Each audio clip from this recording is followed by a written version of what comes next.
On this episode of Base Hunters, we are putting Jurassic World Dominion under the LFE microscope, and I think the results are rather surprising. Stick around.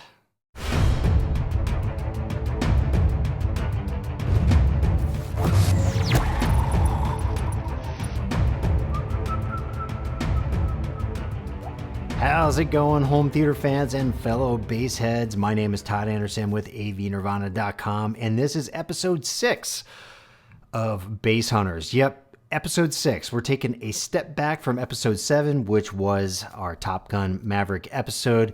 We're actually going back to Jurassic World Dominion. This is a movie that I've had for a long time. I've had ridiculous tech issues with my computer and lip sync. It's just been driving me literally crazy. I think I've gotten everything worked out, so we should be good to go from here forward. Just real quick, I want to give a shout out to the great folks over at Kaleidoscape who have partnered with us for this venture, and you can see right there, this is a large file. It's like 160 gig 4K HDR file with Dolby Atmos. Just beautiful, gorgeous stuff all the way around. So hats off to Kaleidoscape for providing this particular movie. And I did want to mention, I received a very nice email from one of our viewers who was asking me about creating Kaleidoscape script files. This is a Kaleidoscape user, and they were expressing some frustration about the creation process and using the physical remote control. And to that, I say ditch that physical remote. What you want to be using is this right here. This is the Kaleidoscape remote app. It takes care of everything that the physical remote takes care of. And when you're creating those script scenes, you can type the title out for it right here. So you don't have to fumble around with your remote, taking forever, picking out different letters.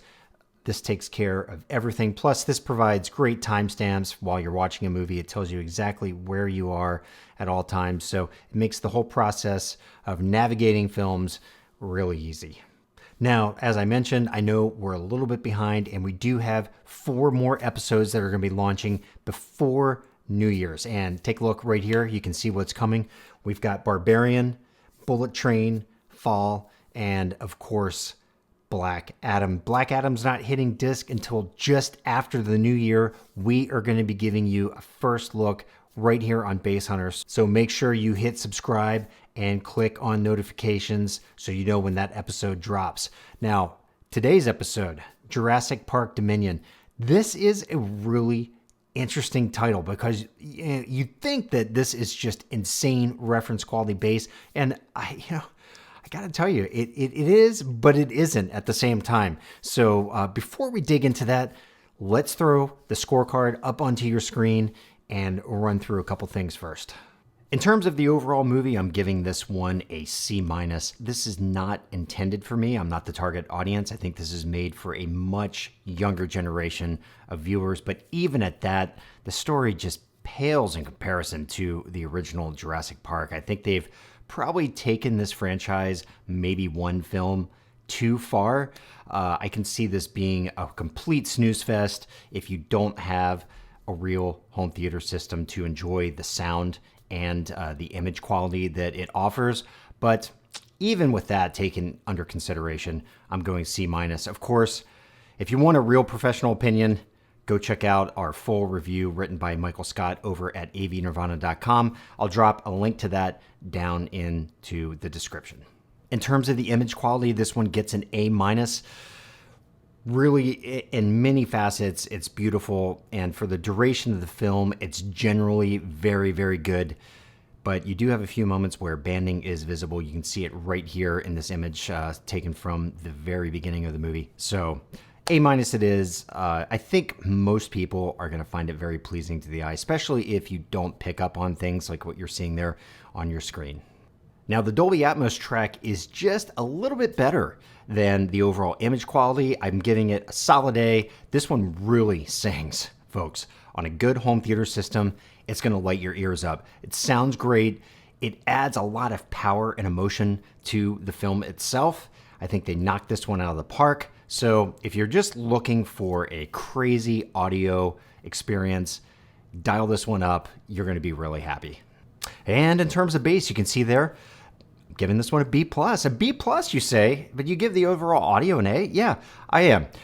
So the overall audio package, I'm giving it an A. The bass is really close to being an A also, but there's just some moments, and I harken back to what we saw in Doctor Strange and the Multiverse of Madness.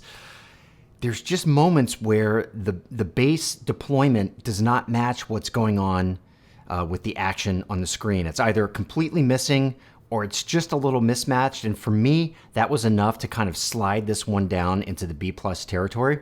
Let me give you an example of that right here. Okay, so this particular clip is from about the 1 hour, 33 minute mark. If you're going to download the Kaleidoscape script file, it is labeled as Bass Hunters 1. Now, just as a reminder, this is a spectrogram. Over here, we have frequencies. So these are low frequencies down here. This is around 20 hertz right there, up to about 50 hertz. That's a really important bass zone for us. And then up in this range, these are super high frequencies. Across the bottom, we have time. It's going to be moving in this direction when we go live. And over here is a measurement of decibels, or how loud. I mean, down in this range, these are relatively quiet sounds. And then, of course, when you get up into the red, it's super duper powerful. So let's get this scene started. And what you're going to see here is as this dinosaur right there approaches, his footsteps are associated with a tremendous amount of bass.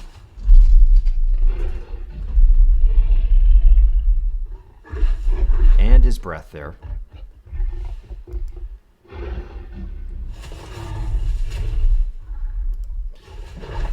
Okay, let me just pause it right here. Now, what happens eventually here is another dinosaur arrives on the scene.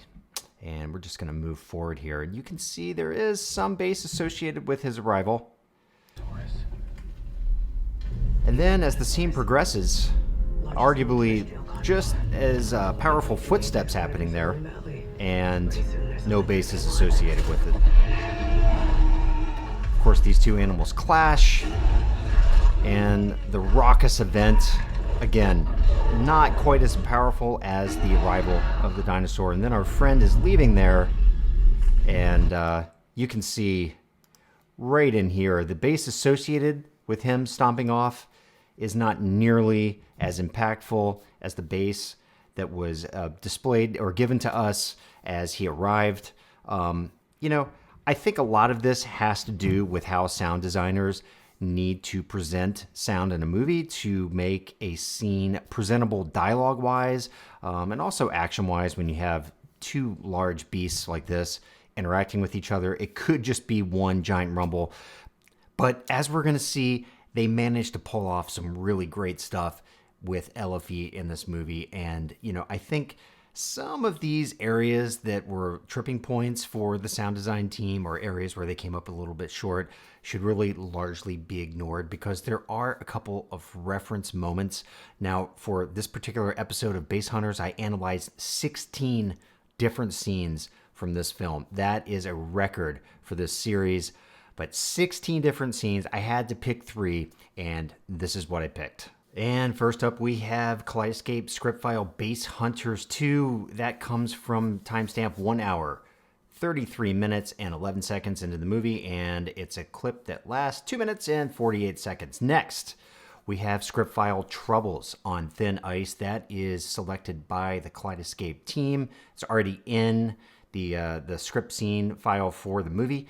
That happens at 1 hour, 24 minutes into the movie, and it lasts around 3 minutes. And finally, we have the big daddy. This is Bass Hunters 3 in the script file. It happens near the end of the movie at 2 hours and 4 minutes, 35 seconds, and that one runs around 5 minutes long.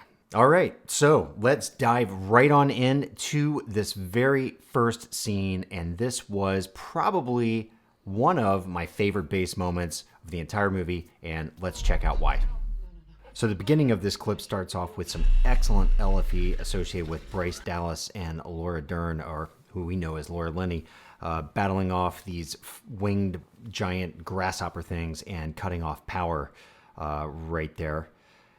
But the real highlight happens when this character named Dr. Lewis Dodgson, played by Campbell Scott, is trapped without power in this underground subway system. So he decides to get out of his car. So let's check out what happens. And what I want you to focus on here is the puffs of steam that are emitted. The way they portray this, the first one, very powerful. Then it simmers down just a little bit, but then as he realizes he's in some trouble and he retreats back to the train, the intensity of the bass associated with these puffs of steam increases. For me, this is a reference bass moment. It's very cool. The atmospherics of the sound of this particular part of this scene are just wonderful. And yeah, I think this one is A+ quality bass.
Okay, you can see there, that's a really intense moment. The reason why I'm tagging that as reference bass is because the bass lends to the emotional impact of that particular scene. It lends to the intensity. Not only is it really, really nice bass to hear and feel in your home theater room, but it just gives that textured kind of fear that you should have in that particular moment. Here's a still from that spectrogram, and you can see right there the varied intensity and duration. It just adds this it's just such a wonderful moment of this movie. There's nothing feels the same. It feels chaotic like the particular scene. And of course, in the world of Jurassic Park, if you're carrying Barbasol, you're going to get it. And I think if you haven't seen this movie, I'm going to leave it up to your imagination what happens to the good doctor once he settles back down in that train. But yeah, that's a real highlight moment of this movie, which I think might be a little odd because you'd think the highlight moments are going to come from the crazy hard-hitting impact of dinosaur footsteps and roars and things like that. But in this particular case, this is just bass that is delivered so well, it's worth hearing on your own system. Okay, and our next scene is Troubles on Thin Ice. Just a fantastic bass scene in this movie. Check it out.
So, what I really like about this particular scene is the consistency of the deployment of base.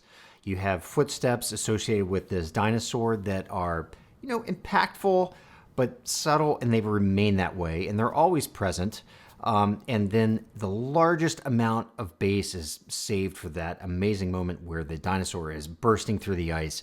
It adds a lot of just impact for that particular scene. Of course, it caps off with that large dinosaur getting put down with just a nice hammer sound associated with the stun gun.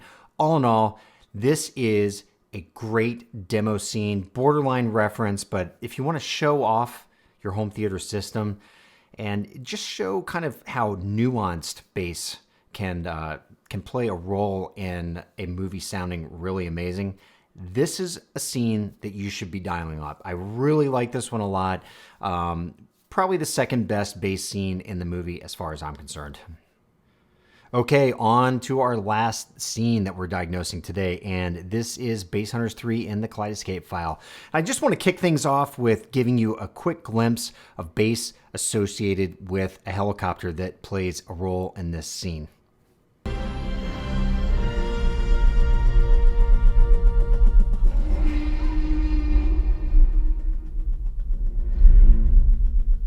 And, you can see right there, nice little impactful bursts of bass. I love the sound of helicopters in home theater audio tracks. They always just kind of envelop the room. They have those quick thuds. There's something about it that's just really pleasing to me. Unfortunately, this is the one time that they deployed bass associated with the helicopter in this entire scene. Well, I should say in a meaningful way. It would have been much better in my mind if they had done it more consistently. But, going back to the theme of what I was talking about earlier, the bass design in this movie is just inconsistent. And that's just the way it is. So let's jump forward here to the arrival of a Tyrannosaurus Rex. And quite honestly, folks, if you're looking for the biggest demo bass moment of this movie, this has got to be it.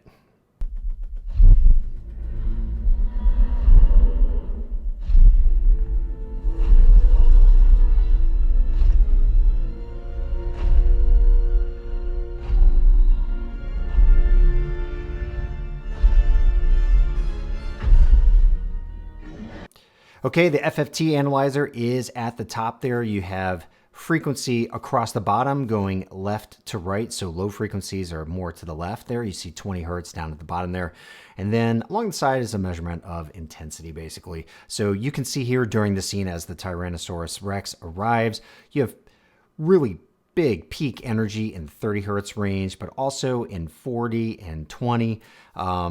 It varies. It's nice and textured, and you also have some energy that's going down into the infrasonics. This is one of those moments that's demo moments. It can push a system really, really hard. So be careful if you play this loud, but really, really good stuff. Let's let the rest of this scene play out, and then we'll wrap things up.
Okay, so this begs the question, what kind of system plays well to this movie? Well, unfortunately, if you have a sound bar and you're rocking one of those small plastic subs that comes with one of those, or if you have an underpowered subsystem in your home theater room, you're going to be missing out on a lot of information, but your subs are also going to get pushed around quite a bit by this audio track. So my recommendation, big subs that are well deployed and EQ'd. You're going to be smiling ear to ear if you have something like that with this particular film. It is really dynamite. I mean, despite some of its shortcomings, it has so much to offer. All right, folks, that's all I've got for you today. If you want to track me down, you can find me on Twitter. My handle there is @avwoofer. And of course, you can always find me over at the forum. That's avnirvana.com. My username there is my name. It's Todd Anderson. Thank you so much for hanging out with me today. We'll see you soon.